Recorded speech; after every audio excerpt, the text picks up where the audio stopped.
yung mga famous lines ngayong araw. You miss my body? That was so hot. Pati yung smoke then I want baby kisses.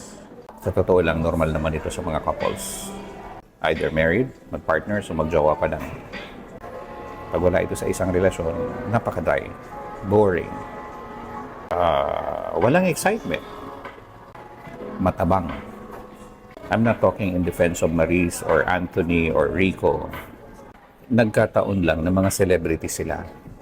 But mind you, nangyayari ito sa several hundreds of thousands na couples. Siyempre, hindi lang napapublicize. Bakit nga naman ipapublicize mo ito if ever? Nagkataon lang na celebrated case yung sa kanila. Not to mention yung mga scandals. What you see on those videos are normal na ginagawa ng magkakarelasyon. Nailabas nga lang. Ang buhay ay nagtuturo sa atin ng makahalagang aral.